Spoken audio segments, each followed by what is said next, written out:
Each year, since the inception of the foundation, we use the occasion of the Chief Breakfast to celebrate the work of so many volunteers and generous donors who make this work possible, and to remind ourselves of why the foundation exists and why its work is worth doing. The Riverside Police Foundation was established to support and expand the youth programs of the Riverside Police Department. Many of you have attended this breakfast in the past, and you may remember that we always speak of the mission of the foundation as fundamentally one of public safety. Every young life that we touch is potentially an opportunity to guide a person onto the path of honorable conduct, wholesome activities, and a productive livelihood. At its core, the work of the foundation and of the youth programs it supports is a public safety mission.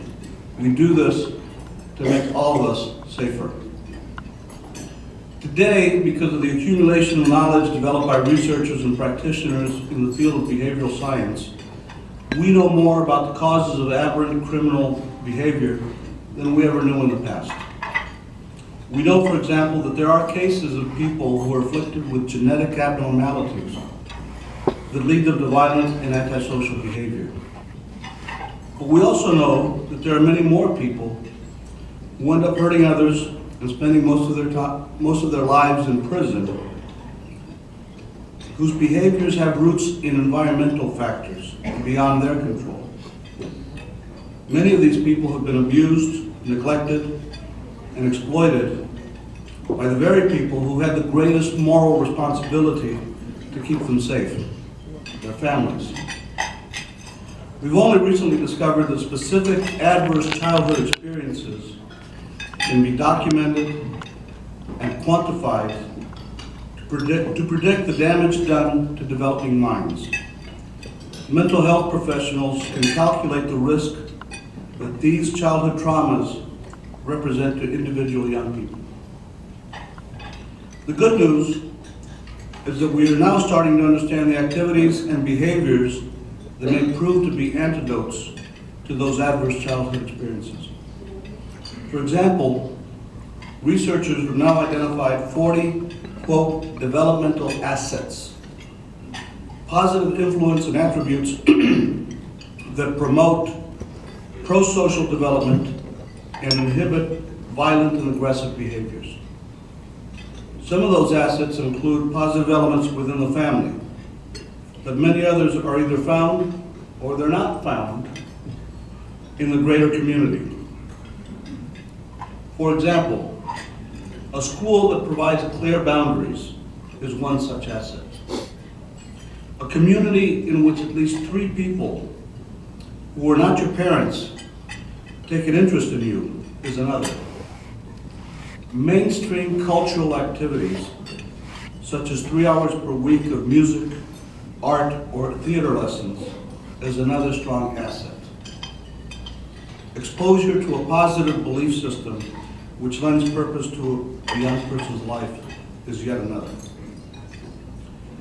I know that none of us who embarked on the work of the Police Foundation 8 years ago had been exposed to the theory of the 40 developmental assets when we began this endeavor.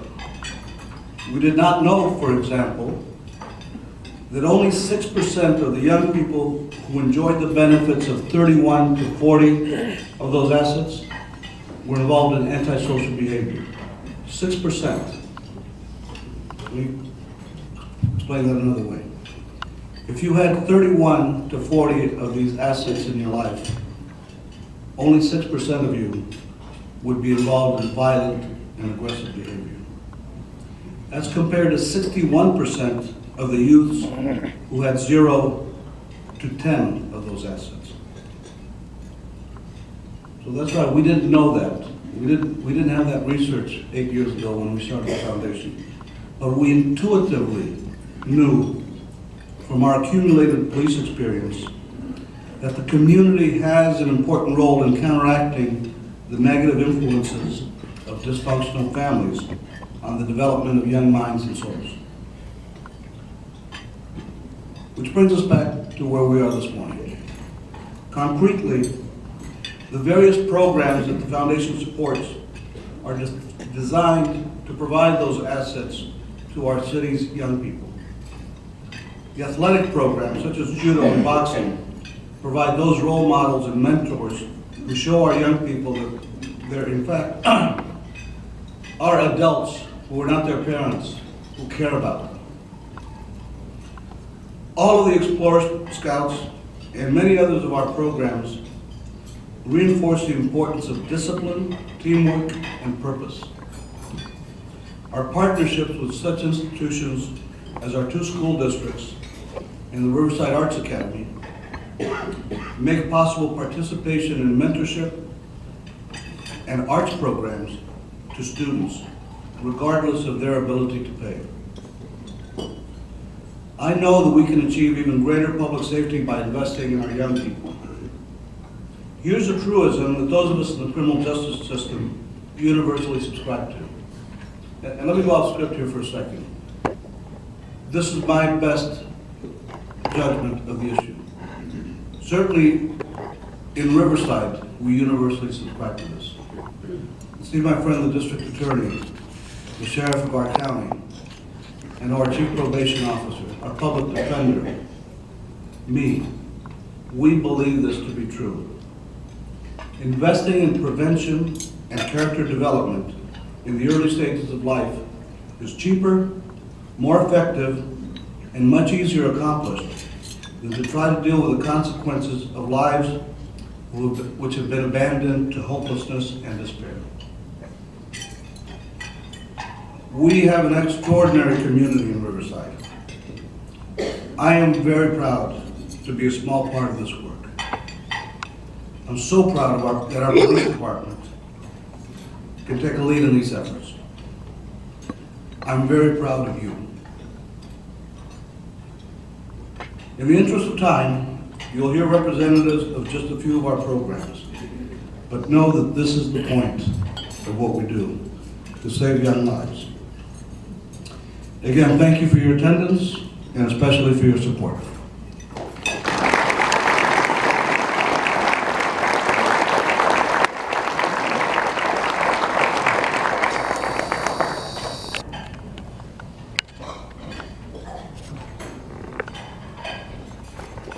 Thank you, Chief. Now let's meet some of the young youth programs that we have here in our city. I'd like to start off with introducing Detective Mario Dorado.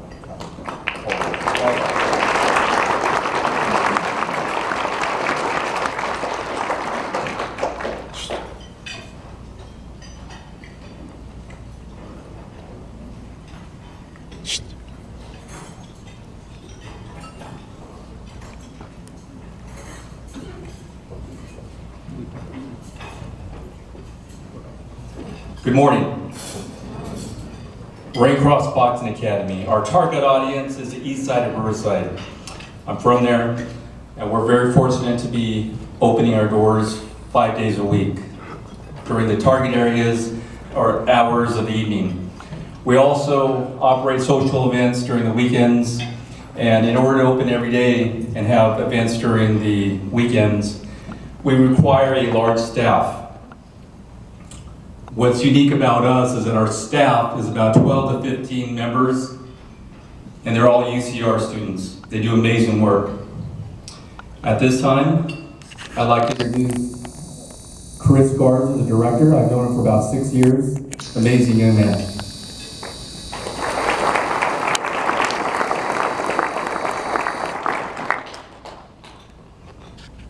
Good morning. That's loud. Okay. My name is Chris Garza, and I'm 20 years old. I was born and raised here in Riverside. I went to Poly High School, and I'm currently at UCR pursuing a bachelor's in political science.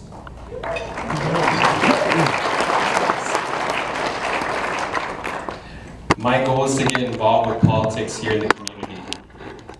I'm very much rooted within this city here, and I know that I want to continue to work and to live here. I can personally attest to all the great things that the Foundation's work and support has done for Riverside. So thank you to Chief Sergio Diaz and all the members of the board for the Foundation for all the work they've done. I'm the director of Ring Cross Boxing Academy. I've been in this position for almost a year, but I've been attending the gym since I was 15 years old. I oversee 12 staff members, and currently also I'm responsible for the boxing program, which has an amateur and pro team, and our tutoring program, which currently has over 30 students. A really important responsibility I have is growing our organization and expanding our reach. I've been working with the staff on one of our newest additions to our program, the College Mentorship Initiative.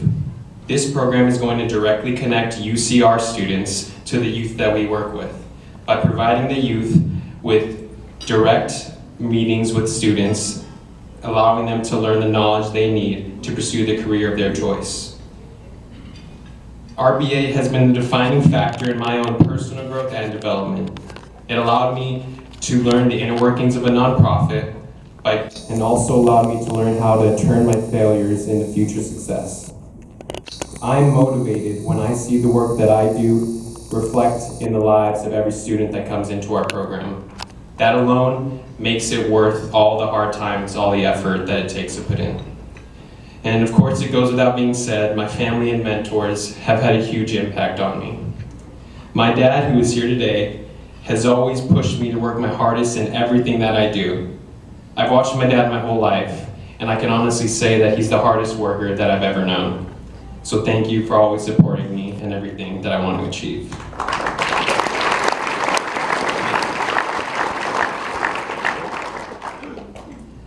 Additionally, the amazing girl who is also here today, who has been with me throughout all my struggles, Karina.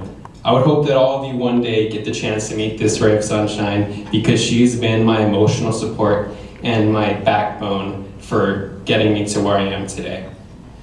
And finally, thank you.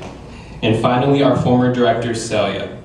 It goes without saying that if you know Celia, then you know she is the essence of determination. Celia has been my mentor since I was 15 years old, and she knows what it takes to run an organization. I can assure everyone here that the work that goes into Ring Cross Boxing Academy is not easy. Our staff, made up of UCR students, along with a North High School student, is put under tremendous amounts of pressure daily. There's always events to plan, there's grants to write, and new programs to develop. I could spend hours up here all day talking about all the accomplishments of my staff, but what I really want to highlight is who they are. We are the future of Riverside. We as young people are no longer conforming to our generation. We are committed to the sorely needed mentorship of the at-risk youth of the east side of Riverside, but most importantly, we're committed to bettering the lives of everybody in this community of Riverside. Thank you.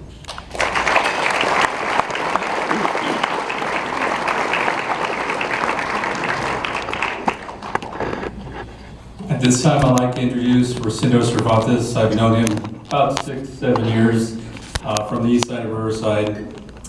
Rocindo.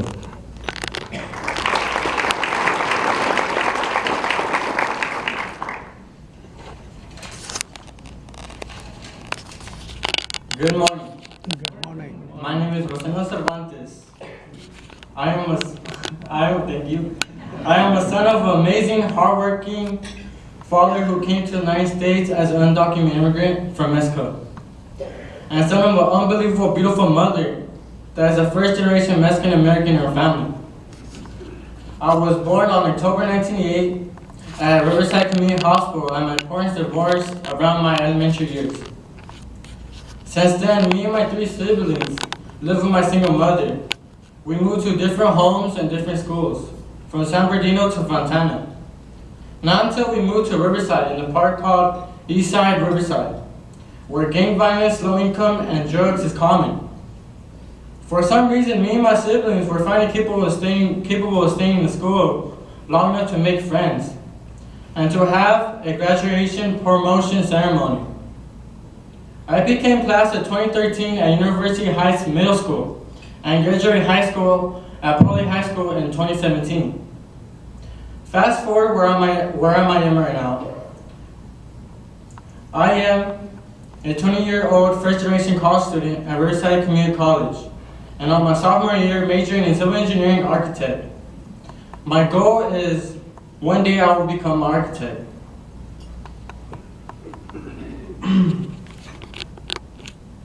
Not until high school and then on to college, I discovered I was more than a minority. I figured out that I was Chicano. I learned to love my culture and my heritage. I discovered pride wasn't everything. My experience includes many hardships that always lacked the stability to have a functional, long-lasting home. Managing to survive these hardships, or being homeless, and having our home burned down, being evicted, losing everything, living in motels, constantly being hungry, having no utilities, living in abandoned homes, living in a life of poverty. This taught me to accept circumstances that can't be changed, but to learn to adapt and manage these blessings that I had from these life experiences. I understood to never quit my path to success. A major factor that helped shape me who I am today wasn't just my life experiences, but the place that I love today, Rain Cross Boxing Academy, RBA. I am an experienced boxer with a record of 8-2. Even though winning is the best feeling in the world, losing teaches you two things. It teaches you not to be afraid, not to be afraid to experience things. Boxing teaches you about facing your fears. It teaches you about courage. It helped me not only to face my opponents, but it taught me to how to face life, reality. Outside the ring, boxing is one of the loneliest sports in the world. But when I'm in the ring, I'm the one throwing the punches. I'm the one taking the punches. I'm the one left by myself to defend myself. But I also knew that I had support of my coach and confidence and training and support from my family RBA. You learn to put in countless hours even if you don't want to fight. Boxing to race to my life because I've always been a fighter, in the ring and in life, for myself and for my family. And I'm fighting for a better life. I am mentoring and speaking to others at RBA because I can tell them about my experiences and inspires them like others have who done for me. Rain Cross Boxing Academy has been a place where I called home. It became a family to me. Even through my journey through middle school and high school, and now starting college, RBA motivated me and driven me towards the path to success. I've been at RBA for about 5 to 6 years. I met many people and made many friends. RBA was more than an ordinary boxing, but also a place of education. It helped me study and give me peace of mind. When I had rough times, RBA didn't just teach me discipline, but it teach me time management. And most of all, it taught me how to transfer my emotions into good energies, which it transferred me into good opportunities. I'm a proud member of RBA. And thank you Riverside Police Foundation and Chris Diaz. Thank you for having me today.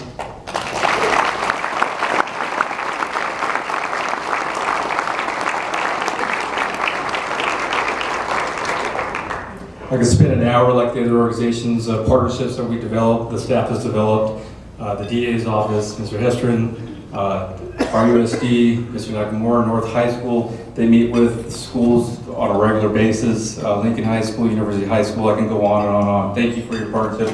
The chief, every board member, appreciate that and continue support. Thank you very much.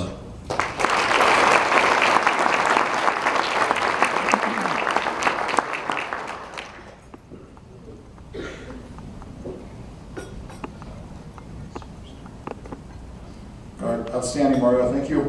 At this point, let's hear about our judo club. And I'd like to ask Detective Brian Money to come up.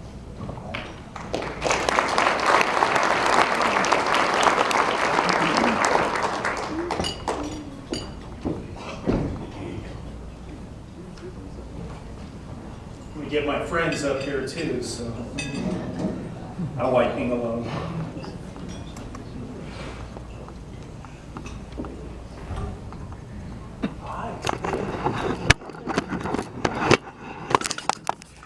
So I'll start off, and then I'm going to let the real speakers speak here. If any of you don't know me, I'm Brian Money. I'm with Riverside Youth Judo Club, Police Activities League.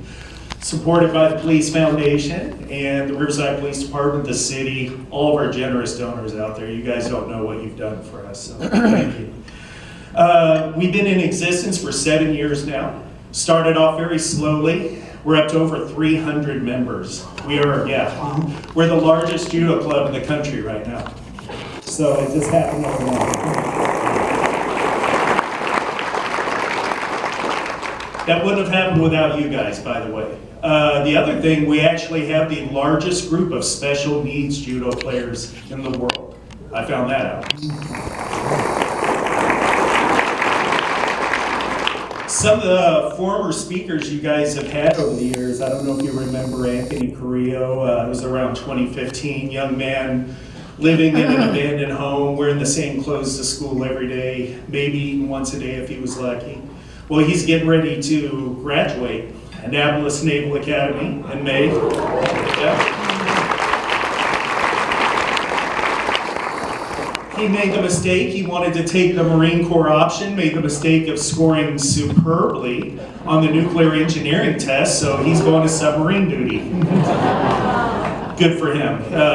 No one I could think it would be better to guard our country than him. We also had Diego Cabrera in 2016. For any of those who remember this young man, he was playing around a little bit dangerously with some gangs and some low-level drugs.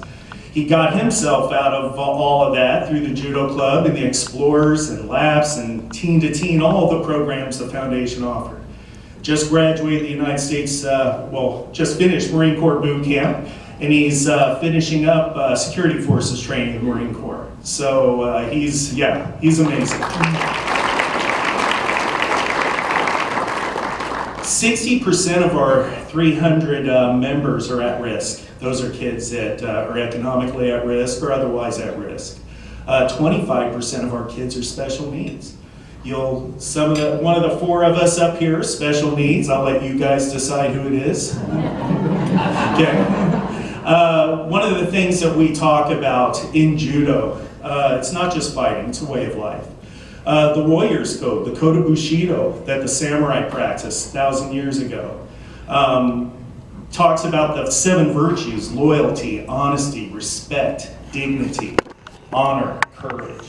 And lastly, most importantly, compassion. Every samurai had to have compassion. Otherwise, you weren't a warrior.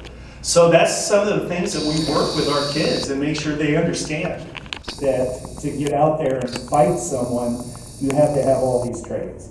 It isn't about fighting to be angry or mean, it's about fighting to respect one another. And maybe that fight, at the end of it, you'll have gained a friend possibly. So we always say we're gonna fight whoever they put in front of us. You know, even this little one right here, they may put a 400-pound competitor in front of her. That's fine. We'll fight him. We're gonna fight him with courage. We're gonna fight him with respect and dignity, honor, all of those things. Because one day, if you think about it, it may not be a competitor. Maybe cancer, maybe the loss of a loved one. We're gonna make sure that we fight them no matter what, right? That's right. Okay. Just want to say thank you to everybody. We wouldn't be here without you. Thank you again, Police Foundation, City of Riverside, all of our donors. I'd go on for a half an hour, just thanking everybody. But I want to get them up here talking a little bit. I have Zitlali and Yadetsi. They're a couple of our sisters here. And we also have Senpai Pedro. Senpai means big helper, big mentor. He's our Chief Board Certified Behavioral Analyst. And he's going to talk about some of the things we've done at the club, along with these 2 young ladies here. So you guys have the floor. Do I need to move this down? Trust me, I'll listen to go.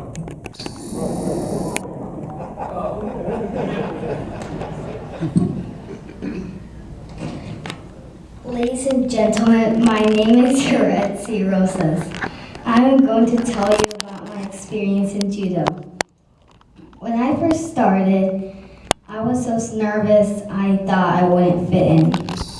But after a little time, I started liking it because I got to practice with my sister.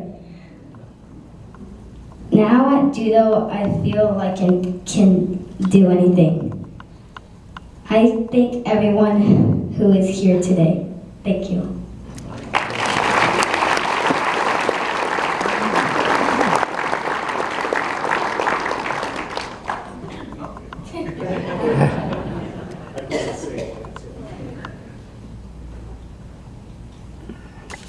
Hi, my name is Peter Villa. Like Brian said, I provide some technical help at the judo club with the special needs kids. So not only do we have She's just telling me a secret. oh, okay. Carry on. So the beautiful thing about this judo club is that siblings can participate together in the club even if one has a disability. And that's pretty rare, to be honest. I've volunteered with other sports clubs that have special needs programs, but the problem was that the programs were always somewhat segregated, and I always had a problem with that. When I first started in the special needs field, I worked as a special education teacher. The one thing that really bothered me my first year as a special education teacher was that recess was segregated, and that really bothered me. My students weren't allowed on the playground when the typical students were on the playground. And to be honest, I just let them out at the same time anyways. So, I figured, the worst thing that was gonna happen was I would get written up and, whatever, great. And, so that's what happened, I let out my kids at the same time. And one of my students did a typical student, and that was a problem. But, that was, for the most part, they were good experiences. My students learned how to play better with other children by seeing the typical students interact in a healthy way. The typical students learned some empathy by, working, by being a little bit more flexible in, their ways of playing with their special needs students. And once I left the education field, and I went into the therapy field, I was having a hard time finding those settings where I could replicate that. And it wasn't until I found, Sensei Brian, I always call him Sensei, it's a habit. Sensei Brian has provided that opportunity.